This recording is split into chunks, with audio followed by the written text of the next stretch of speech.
I'm a journalist and researcher by profession and an anthropologist by training. And I was working in Indonesia in 2007 when the news hit even the Indonesian newspapers that a few comfort women had come forward, had come to Washington to give witness of what had happened to them to the Congress. And that news itself and the response of Japan caused quite a stream of news about comfort women. And I was surprised to find out that in Indonesia the newspapers and magazines did not refer to their own comfort women. They were referring to Koreans and Chinese and Dutch comfort women.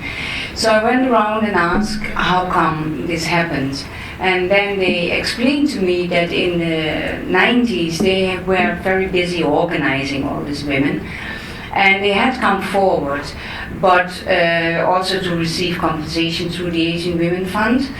And when that money came forward, the Indonesian government said that that money is ours. We don't want to get into individual compensation because it's a very shameful act, and we have to protect these women. So give the money to us, to this Ministry of Social Affairs, and we will deal with it, and we put it in a fund for old age homes. And the women were furious, the organizers were frustrated, and gradually the whole movement died down. So in 2007, when I thought, well, there's hardly any real stories about these women, I should do something about it. They were very frustrated. I talked with my friend, photographer Jan Banning, with whom I did the project, and he also discovered the same thing with the Rumusha, the forced laborers. He did a book on forced laborers and prisoners of war on the Burma railway line and the Pekanbaru railway line, which was also in Indonesia. People did not talk about it.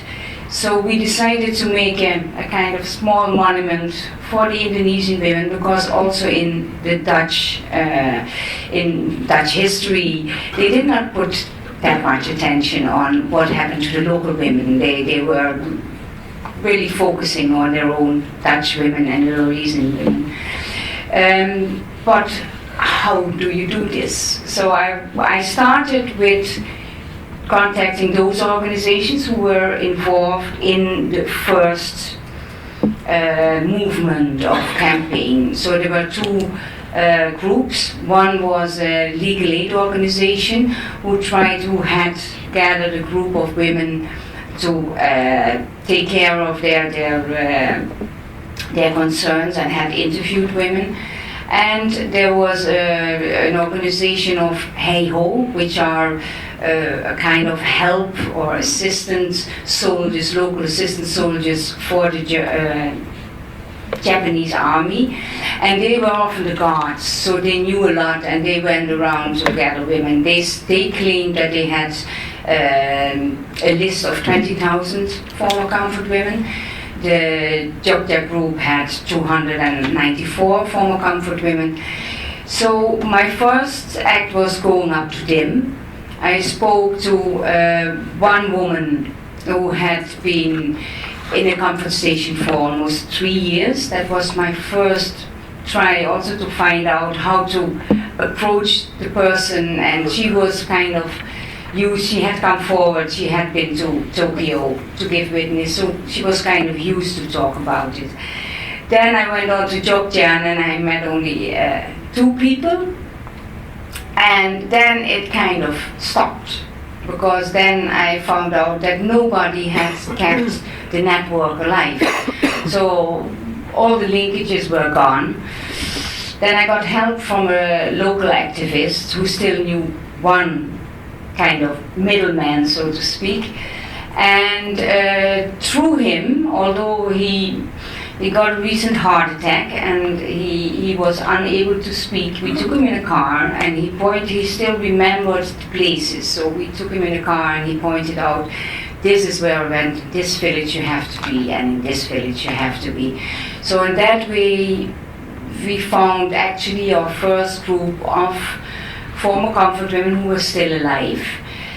And then the next step, I read a book about the history of the Moluccas, and there I found a note saying that one former assistant to the Dutch government had organized a mass wedding for former comfort women. So I thought, what is this?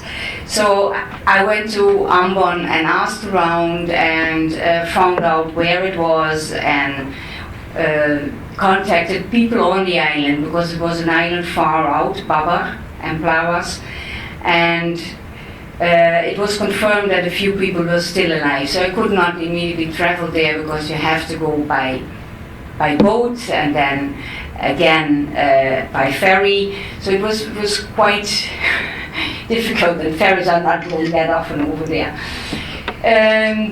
So another one was that I thought, well, there must be something in Sumatra, because Sumatra, Bukit Tinggi was one of the main centers of the military. And there I did not have any contacts. So I just went around with a friend of mine, talking to old people, asking about the history, and seeing if they would know anything, could bring me into contact with people.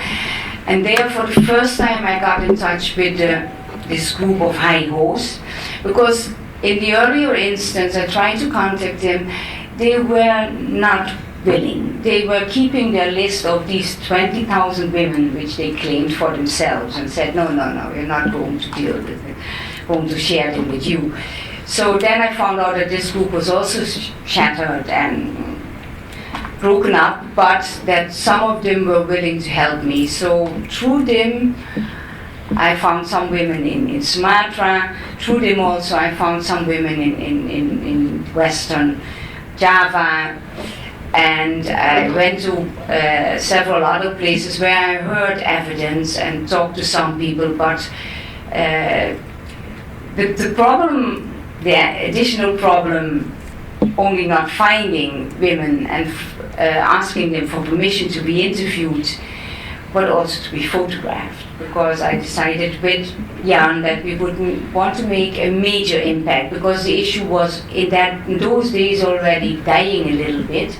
So we decided we wanted to bring the news with the information with a big bang. We wanted to have the stories of these women. We wanted to describe the impact of what had happened to them, not only at that moment in war, but also how it has impacted their whole life. So, and in the meantime, because I'll show you, this is the photo book we made. We also made an exhibition about it, and we had one Dutch filmmaker who got interested in the project, and he came along on several trips, not on all the trips, but on some of our trips together. So what we did was, I would do the research first, go to the field. If I had gathered enough women, then Jan and the filmmaker would come in, and then we would do the official interview and the photography.